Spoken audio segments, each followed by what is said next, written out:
بسم الله الرحمن الرحيم الحمد لله رب العالمين وصلى الله وسلم على نبينا محمد وآله وصحبه أجمعين kelimadeeni 13 waxaan maanta kaga hadlaynaa almacaasi waxaana u dooranay maadaama aan muxaadaradii hore aan ka soo hadalnay daacaadka iyo anwaacda ay leedahay waxaa munaasib noqotay inaan ka hadalno macaasida waxa weeyaan sidii daacaadka ba aqsaam iyo anwaac ay u leedahay iyay macaasidana sidaas oo kale u leedahay laakiin inaan macaasi daba kacno oo aan hal u sheegno ramadaan munaasibku ma aha marka waxaan dooranay inaan uga hadalno si guud ina mid ayada ka mid ah aan si gooni u soo qaadano waa dhici karta haddii ilaah yidhaahdo subxaanahu wa tacaala falcaaqilu takfiihi lishaara macaasida intaanan meel kale u gelin 3 qeyb ay u qeybsantaa qofka waa inuu ogaadaa alxukmu cala shayi farcun can tasawurihi dembi ilaahay uusan dhaafaynin ou asiga noo sheegay inuusan dhaafaynin waxa weeyaan ilaahay in loo shariig yeelo ou qofkii gaalnimo ku dhinto yacni shariig yeelid keligeed maaha qofka hadduu gaalnimo ku dhinto ilaahay dembigiisama dhaafay ina allaha laa yakfiru an yushraka bihi wayakfiru maa duuna dalika liman yashaa marka qofka hadduu gaalnimo ku dhinto waa naar le waana ku waarayaa shafaaca ma aqbalay dembi dhaaf ma aqbalay waa gaal weeyaan dembiga labaad dembi oo taxta almashiica ah wayakfiru maa duuna dalika liman yashaa waa macaasidii oo aan gaalnimadii iyo shirkigu ku jirin qofkii dembi weyn buu galay dad buu dilay maalan wax buu xaday zina buu galay xoolo buu boobay wixii oo dhan waa macaasi hadduu ilaahay doonana waa kuu dhaafayaa hadduu ilaahay doonana wuu kugu ciqaabayaa biqadri dunuubika dembigaada intuu la egyahay kadib baa naarta lagaa soo bixinaya haddaad ba ahlu tawxiid tahay naarta lagugu waari maayo laakiin dembigii aada gashay in lagugu qaadana waa ilaahay wuu samayn karaa hadduu rabana ilaahay wuu kuu dhaafi karaa marka dembigii haddii lagugu qaado macnaha waxay noqonaysaa in qeybtii la egyahay ciqaab lamutays oo lamid ah in lagu siiyo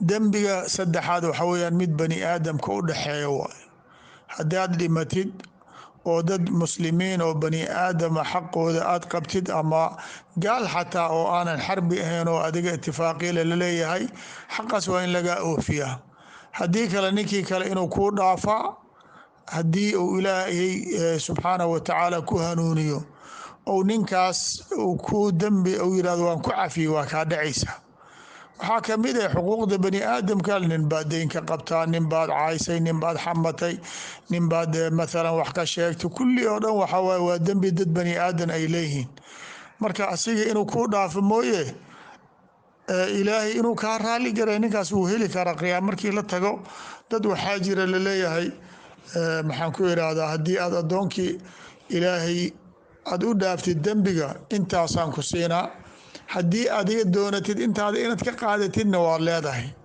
markaad badanaa waxaa weeyaan ciwadka ilaahay baa badan marka dunuubta horta 3daas qeybay u qeybataa dunuubta waxay u qeybsantaa oo kale mid waaweyn iyo mid yaryar ay u qeybsantaha in tajtanibuu kabaa'ira maa tunhawna canhu nukafir cankum sayi'aatikum sayi-aadka hadda oo muqaabil kabaa'ir la sheegay sakaa'ir waay haddii aad dembiyaasha waaweyn ka fogaataan kuwa yaryar waan idiin dhaafayna bimujarad ijtinaabi alkabaa'ir kabaa'irtoo laga fogaadayaa ku yaryar lagugu dhaafaya aladiina yajtanibuuna alkabaa'ira aladiina yajtanibuuna kabaa'ir alithmi walfawaaxisha ila lamamka waa dembiga yar waay dembiga waaweyn hadday ka fogaadaan midka yaryar ilaahay subxaanahu wa tacaala wuu dhaafayaa marka dembiga waaweyn ee qofka inuu mudnaan siiya macnahe kii dambana yarna ha iska dhex dabaasha ma ah yacni sakaa'irka waxaa lagu miithaaliyaa qofkii qof dumar ah oo kale saa u fiiriyey ama musaafaxadii oo kale ka dhacday waxay ka mid tahay macaasida haddayna la jirin israar oo mar kastaba la samaynayo ama istikfaaf dembiga waa iska yaraysanaya waxaan yaryara dembi yar waa macno mala aad leedahay waxaa weeyaan waa lagu halaagsamaya. dunuubta waxay u qaybsantaa meesha ay ka imaanaysa marna qalbigaada ay ka timaada marna xibnaha. maalan qofkii xasad oo kale, xasad min kabaa'ir dunuub wa min shari xaasidin idaa xasad. xasad qalbigu ka dhacaa. ninka xasdaya lama ogaan karo liannahu qalbigiisu ku jiraa. wuxuu jecel yahay ninkan inuu dhinto, ninkan inuu cilmiga ka baaba'o, ninkan inuu xoolo beelo, ninkan masaa'ib inay ku dhacdo. xaasidnimo waay, laakiin qalbigay ka dhacdaa. midna waxa weye xibnahay ka dhacdaa. xoolabaa qofkii u xaday, dad buu xantay. xamashada carabka waa xibin, gacan baa xoolo lagu xaday waa xibin. dembiga labadaas qeyb uu u qeybsamaa. isku soo duub waxa weeyaan sida oo iimaanka daacaadka ugu ziyaado iyo macaasidana ugu nusqaamaa. fiiri qofka iimaan buu leeyahay, dadka ayagoo mu'miniin wada ah yaa dareemaysaa inay kale iimaan sareeyaan. ninkan daacadaa ku badan, khayrkaa ku badan, wanaaggaa ku badan, shartiisa dhan waa yartahay ama waxa weeyaan maba laga helayo. kana cagsigiisa waaye. marka aliimaanu yasdaadu biaacaat wayanqusu bilmacaasi. marka macaasidii waxa weeyaan siday qalbiga uga socoto marka dambe waxay gaarsii kartaa kufri. sidaasay salafku waxaa laga wariyay almacaasi bariid lkufri, waxa weeyaan waa boostada gaalnimada waay. nebigu waxau sheegay addoonka haddii uu dambaabo qalbigiisa hal nuqto oo madow baa lagu dhuftaa. haddii uu ziyaadiyo qalbiga dhan waa daboolma. sidii raan kalaa bal raana calaa quluubihim maa kaanuu yagsibuun. qalbiga dhan waa daboolma. ilaah waxaa laga yaabaa kufri inay ku gaarsiiso. marka dembiga hadduu taraakum sameeyo qalbiga waa ka takhalusaya asiga dhan, lianna qofka iftiinka wax ku arka khayrka o dhan qalbiga weyaan. nuqtada kale waxaa loo baahan yahay inaad kala ogaatid macsida qofka uu sameynayo oo og yahay inay macsi tahay xanuunna ay ku hayso, iyo macsida qofka uu sameynayo oo waxbaba uusan u arkinba. taas hore waxa weeyaan qofka badana waa ka towbo keenaa. qofka dembi buu galay, qof uu xantay, xoolo xantay, qaatay, qofba zina buu sameeyey, wixii lamid ah. laakiin markuu macsida sameeya kadib caawo dhan maskaxdiisay kasii yeeraysaa, xanuun bay ku haysaa, nina wuuba ku farxabo. haddii daraja ay gaarsiiso qofkii inuubu arka inayba u bannaan tahay. yaa idin yiri buu kuley zina inay xaaraam tahay.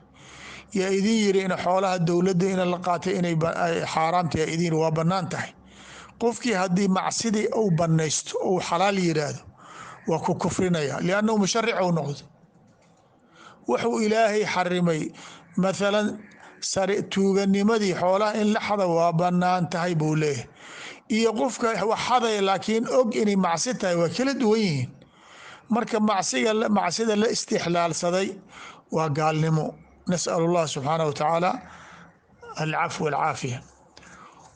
sidaas oo kale waxaa farqi weyn u dhexeeyo macsida qofka uu la jahrayo ou muuqsanayo iyo macsida uu si gaara u samaynayo, way kala tahay. nin baa wuxuu diidayaa macsida markuu sameeyo dadka inay la ogaadaan uu diidaya. si gaar ah buu hadduu wax qadayo, hadduu dad xamanayo, hadduu zina galayo, haddii maxaan ku irahdaa si gooni ah buu rabaa inaan lagu arkin. ninna waxa weeyaan amaama annaas yuu ku samaynaya, waaba ku faantamaya aan dhaha dadka qaarkeed saas way. dembigaas waxa weeyaan waa ka dembi weyn yahay. ilaahay wuxuu uri laa yuxibu allahu aljahra bisuu ilaa man dulim. ilaahay ma jeclo dembiga la muuqsado oo dadkii si oo calanan u sameey. macnaheeda kan kale ilaahay wuu jecel yahay maaha, dembi oo dhan ilaahay wuu necab yahay, laakiin wuxuu ugu necbaan badan yahay midka qofkii uu daahirsado. laa yuxibu allahu aljahra bisuui min alqowli ila man dulima. walidalika nabiga calayh salaatu salaam wuxuu uri kama fi saxiix albukhaari kulu ummatii mucaafan ila almujaahiriin. ummadayda dembigooda waa loo dhaafay ilaa kuwa la jahraya dembiga mooye, kuwa dembiga daahirsanaya yani macsi. maalan hadda waxaa weeyaan gabadha muslimada ah oo isa soo qaawinayso oo madaxeeda uu bannaan yahay oo jirkeeda dhan uu bannaan yahay ee dadka ku dhex laafiyoonayso tasawaru waa macsi inay ayada ay maxaan ku irahda cawradeeda banayso inay amaama naas yowm kula yowm kusoo horbaxdane waxa weeyaan dembigii oo la daahirsado waay cuquubadeeda aad bay u adag tahay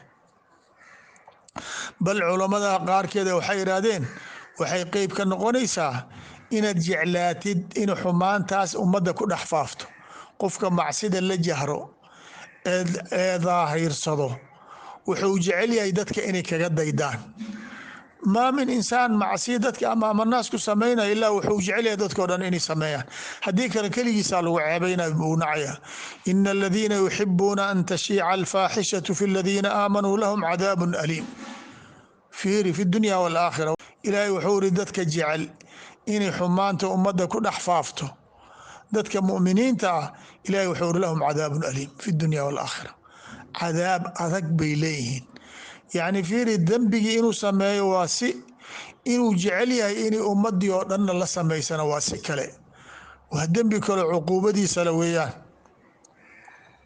waxaa loo baahan yahay qofkii sidaan hore u soo sheegnay dembigii inuu la weynaado haba kaa dhaca laakiin dembiga waa in cabsi kugu dhaliya walidaalika ibnu mascuud baa waxaa laga wariyey kama fi saxiix الbukhaari qowlkiisa ina almu'mina yaraa dunuubahu kaanahu qaacidun taxta jabalin yakhaafu an yaqaca calayh wa ina alfaajira yaraa danbahu kadubaabin mara calaa anfihi faqaala bi haakada saxaabigaas uu u taswiiriye eeg wuxuu iri ninka mu'minka ah wuxuu u arkaa dembiga ou galo in buur korkiisa taalloo kale inay tahay ou khatar ugu taagaya inuu kusoo dhacdo wuxuu ka cabsanaya dembiga u galay in hore looga ciqaabo sidii nin buur weyn hoos fadhiyo kusoo dhacaysa oo kale iyuu cabsi ku dhalinay ninka faajirka oo faasiqa ana wuxuu u arkaa dembigiisa tixsi afkiisa maray ousan iska yiri bas waxba ma lamaba ahaba dembiga adaaba sheegaysa istikfaaf weeyaan كذلك في صحيح البخاري إن العبد لا يتكلم بالكلمة من سخط الله لا يلقي لها بالا يهوي بها في نار جهنم 70 خريفا نبي عليه الصلاة والسلام وحوري أدونك وحادعي كرتو إنو كلمة كهضلو وإلهينا على قلنيس أسنب وحبا إلى أهين حد أمركي قيام الله تغني نار جهنم أو كد حدعي waa kelima uusan islahayn tanaa lagu qabana isma laha lianno control ma laha qofka waxaa la rabaa inuu carabkiisa iyo qalbigiisa inuu ilaaliyo liannahu maa yalfidu min qowlin ilaa ladayhi raqiibun catiid kiraaman kaatibiina yaclamuuna maa tafcaluun waxa qalin baa kugu socdo marka inaad iska shabkaxsanaysid ood waxba ka ogeyn waa qaabdaro nin xisaab ay ku socdo malaa'ig ay munkar iyo nakiir inta ka maxaan ku yiraahdaa raqiib iyo catiid inta ka saaran yihiin oo qoraalkaada ay kugu socoto niman dareemaynin waxaa ka laazimayo waxuusan malaynayn qiyaam inuu la kulmo wabadaa lahum min allahi maa lam yakunuu yaxtasibuun markii qiyaamo tagaan wax lama filaan ay arkayaan arwaxan goormaan galay ما لهذا الكتاب لا يغادر صغيرة ولا كبيرة إلا أحصاها روحا مالكي وحو أركا دنبيغا وقالي مالكي يسيب إنو قرنيه أسيغانا مبا قلبي يسو كميا نيكا مؤمنك لكن هو حساب تمايا هابين كستمركو قري يستقو دب سو أخرينيا ما أنت محان قالي ما أنت محايتاي وحو كقاري كرنا وكتوبة كينيا حديدة حق يدا أي تهين وكفي كلا سدو دادكي حق وقعلين لهاي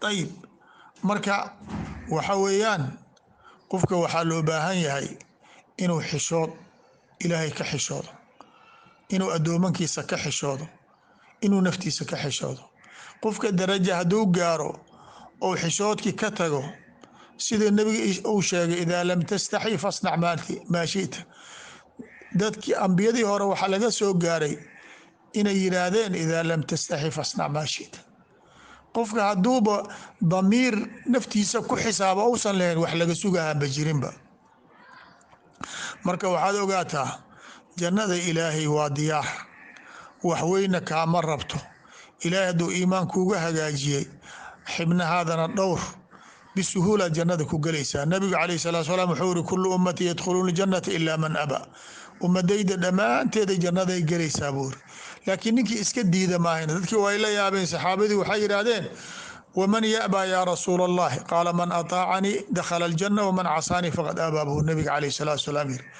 ninkii anigii caasiyo naartii buu galaa, ninkii aniga i adeecadana jannadii buu galaa buu nabiga calayhi salaatu wasalaam uu yiri. marka macaasida waxay leedahay saameyn badan ay jirka ku leedahay. waxaa ugu horeeyo qofka macsi hadduu galo, macsidii macsi kale kusoo jiidaysaa, wax la ogyahay waay. u fiirso, qofka hadduu maanta xadid bilaabo wax inuu xado, waxay u noqonay daydana, birina dariiqo kasta oo wax ku xadi karo raadinay. hadduu zina bilaabo inuu bilaabo, qofkii socotaba inuu zina ka galay uu doonaya. caawa markuu soo hoydo midii biri uu samay lahay buu ku fikiraya. marka daacadii sidii daacadii u soo jiidayso iyo macsidana macsi u soo jiidaa. qofka iskama reebi kar kaba hadda arag maalan balwa ninkii bartay jaad buu qofkii bartay, maalinkii asoon weligiis jaad cunayn uu iska noolay caadi bay ahayd, maalinkuu bilowda bal eg biriska ma keeni karo. marka wax kasta way ku soo jiidaysaa.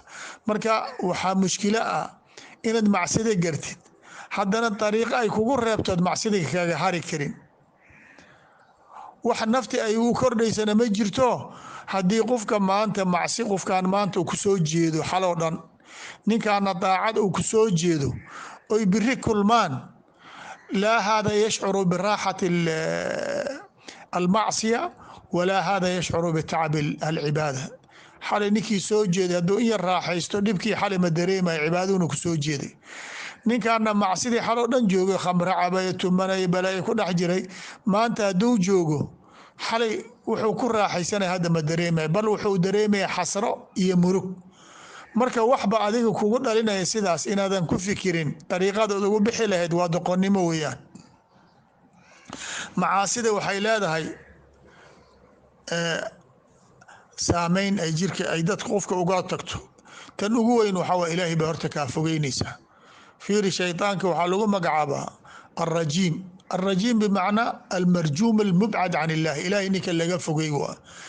intay macsidaada la eg tahay baad ilaahay ka fogaashadaada aad la eg tahay, intay daacadaada ay la eg tahay dhawaashada ilaahayna aad la eg tahay. ninka hadduu ilaahay caabudayo ilaahay buu u dhow yahay jala jalaaluh. waxaa ay ka mid tahay saameynteeda qalbigay dishaa macaasida, ilaa qofkii uusan wanaag iyo xumaanba kala garanin. waxay kugu dhalisaa murug iyo qalaq iyo cabsi iyo khawf. maanta dhan waad aragtaa dadka, ninka markuu saaxiibulmacaasi yahay waxa weeyaan dadka agtiisana qiimo kuma leh, asigana qiimo islaama leh, raaxana kuma haysta naftiisa. waxay keentaa kawaarith kowniya ah hadday macaasida badato. waxa weeyaan jirooyin baa imaana, cuduryaal sida hadda anaga hadda uu noo hayo corona. waxaa imaan kara abaaro, waxaa imaanaya masaa'ib, badahiyaa nagula soo foga, barakadiyaa dhulka ka tegayso waa badan tahay. walidaalika ilaahi wuxuu iri walow ana ahla alquraa aamanuu wattaqow lafataxnaa calayhim barakaatin min alsamaai walard. dadka ahlu kitaabka hadday ilaahay rumayn lahaayeen, samada iyo ardada barakadeeda dhammaan u furi lahayn. mafhuumkeeda waxa waa hadday rumayn waayaan barakadii waa lagala noqonayaa, sidaasay keenaysaa. marka macaasidii dariiq keliya ay leedahay looga bixi karo, inaad ilaahay uga towbo keentid, shuruudii towbadana aad buuxisid oo si dhaba ay kaa tahay, mar dambana inaadan ku noqon aad go-aansatid. maxaan ku iraahdaa ay towba nasuuxa ay tahay sidii ilaahay noo amray oo yiri tuubuu ila allahi jamiican ayuha almu'minuun, tuubuu ila allahi towbatan nasuuxan casaa rabukum an yukafira cankum sayi'aatikum. marka ilaahay towbadiisa way furan tahay, dembisi inkasta uu la egyahay ilaahay wuu ku dhaafayaa. marka albadaar qofka waa inuu hadda degdegaa, sida ugu dhaqsi badanna uu dembiga kaga baxaa, sidii asoo daahir mutahhar ilaahay ula kulma. assalaamu calaykum waraxmat ullah.